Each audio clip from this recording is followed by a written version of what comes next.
आप लोग इस चीज़ से तो भली भांति परिचित हैं। अगर आपने किसी बैंक, एनबीएफसी या लोन एप्लीकेशन के ज़रिए लोन लिया है और आप उसको पे करने में थोड़ी देरी करते हैं तो आपको डराया जाता है, आपको धमकाया जाता है, आपको प्रताड़ित किया जाता है, आपको बहुत ज़्यादा बेइज्जत किया जाता है। आप लोग सभी जानते हैं जब ऐसी समस्या आती है तो रिकवरी एजेंट आपको गालियाँ समझा देते हैं और बहुत ज़्यादा आपको परेशान कर देते हैं। हम अक्सर सोचते हैं कि हम टाइमली पे करें, लेकिन क्या पता कब कैसी सिचुएशन आ जाए और कब फाइनेंशियल वीकनेस आ जाए, इसकी जानकारी किसी को भी नहीं होती है। जब भी कोई व्यक्ति पेमेंट नहीं कर पाता है, रिकवरी एजेंटों के द्वारा उसको प्रताड़ित किया जाता है, ये तो बात क्लियर है।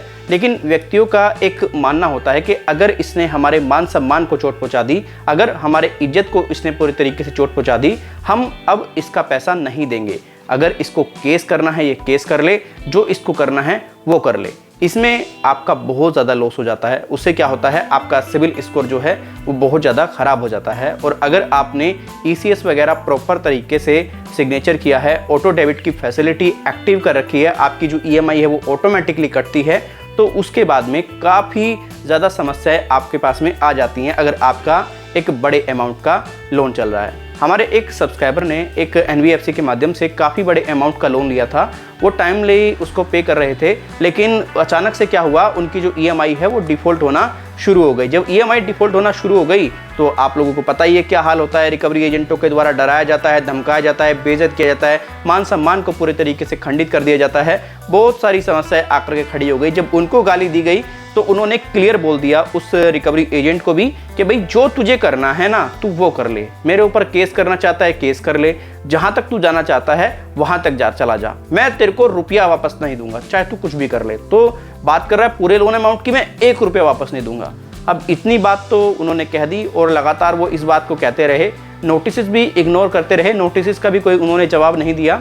अचानक से उनके ऊपर ईसीएस बाउंस का केस कर दिया जाता है और उसके द्वारा जब पूरे तरीके से ये सब चीज़ें कर दी जाती हैं एनबीएफसी के द्वारा तो काफ़ी ज़्यादा वो परेशान हो जाते हैं, क्योंकि वो नोटिस को देखते थे, फाड़ देते थे, फेंक देते थे। लेकिन जब कोर्ट का नोटिस आया तो उन्होंने उसको भी इग्नोर कर दिया। अब कोर्ट के नोटिस इग्नोर करने का भी उनके ऊपर चार्ज लगा है और भी कई समस्याएं उनके साथ में आकर के खड़ी हो गई हैं। तो देखो उनको तो हम लोगों ने एक लीगल एडवाइज़र के पास में इमीडिएटली फॉरवर्ड कर दिया और उनको बेटर तरीके से हेल्प मिल जाएगी। तो मैं इस वीडियो के माध्यम से आपसे सिर्फ इतना कहना चाह रहा हूं, अगर आपने किसी बैंक से या एनबीएफसी के माध्यम से लोन लिया है और आप उसको टाइमली पे नहीं कर पा रहे हैं, रिकवरी एजेंट आपको परेशान कर रहे हैं, तो आपको डरना घबराना तो बिल्कुल नहीं है। और रिकवरी एजेंट को आप क्लियर मना भी कर सकते हैं कि हम आपको रिपेमेंट नहीं करेंगे, जो आपको करना है वो कर लो।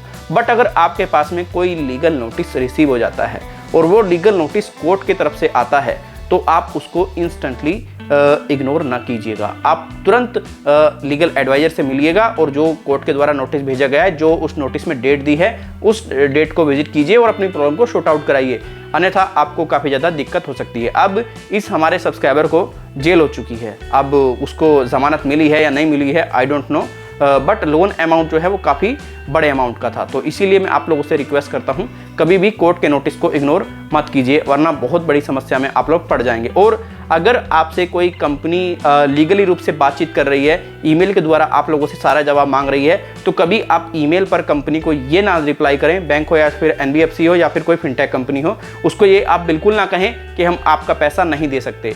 आप उसको अपनी प्रॉब्लम बता सकते हैं कि देखिए फिलहाल में हमारी ये सिचुएशन है, लेकिन जैसे ही सिचुएशन बेटर हो जाएगी आपका हम 1-1 रुपया वापस कर देंगे। अपनी यही वर्डिक्ट रखें, इससे क्या होगा, आपके ऊपर कोई दिक्कत नहीं आएगी, कोई परेशानी नहीं आएगी। मैंने अक्सर आपको बोला है, अगर आप पैसा नहीं चुका रहे हो तो बहुत सारी समस्याएं तो आपके साथ में उत्पन्न होती हैं, लेकिन अगर यही काम आप जानबूझ करके पैसा नहीं दे रहे हो तब हो जाएगा बहुत बड़ा इशू। तो इसके लिए जानबूझ करके पैसा कभी ना रोके बैंक एनबीएफसी का, और टाइमली पैसा पे करें। अगर सिचुएशन बहुत ज़्यादा ख़राब है तो बैंक एनबीएफसी को बाय ईमेल अपडेट करें, भले ही आप रिकवरी एजेंट को इग्नोर कर दें, बट किसी लीगल नोटिस को इग्नोर ना करें। अगर आपको डाउट है लीगल नोटिस में, मैंने कई वीडियो में बताया है, तो देखिए हमारी एक पेड सर्विस है, आप इसका लाभ उठा सकते हैं। यहाँ पर हमें आपको डिटेल्स प्रोवाइड करानी होगी। ये हमारा व्हाट्सएप नंबर है, यहाँ पे अपना नाम, अपना मोबाइल नंबर प्लस आपको जो लीगल नोटिस रिसीव हुआ है वो भी आप सेंड कर सकते हैं। जो भी आपकी क्वेरी हो आप हमसे पूछ सकते हैं, बट यहाँ पर आपको चार्जेस पे करने पड़ेंगे। हमारे टेलीफोनिकली आपका अपॉइंटमेंट फिक्स करके आपको अच्छे तरीके से हम लोग गाइड कर देंगे। तो इसीलिए कभी भी लीगल नोटिस को आप इग्नोर मत कीजिएगा। अगर कोर्ट का लीगल नोटिस हुआ, आपने ECS इनेबल कर रखा है या आपने कोई फिजिकल रूप से चेक दे रखा है और आपके ज़्यादा समस्या हो चुकी है, आप पैसा नहीं दे पा रहे, तो आपके ऊपर चेक बाउंस का या ECS बाउंस का केस भी हो सकता है और आपको जेल भी हो सकती है नोटिस इग्नोर करने पर। तो आप इस बात का भली भांति ध्यान रखिएगा। अगर ये वीडियो आपको अच्छा लगा है, वीडियो को लाइक करके जाएं। अच्छा नहीं लगा, वीडियो को डिसलाइक कर दें। कोई सुझाव है आपके पास में, ईमेल और कमेंट के माध्यम से जरूर दे दें। और कमेंट में आप लोग जरूर बताएं, क्या आपने ऑटो डेबिट की फैसिलिटी ले रखी है, क्या आपकी EMI भी ऑटो डिटेक्ट होती है। जो भी दिक्कत है कमेंट में भी आप लोग लिख सकते हैं।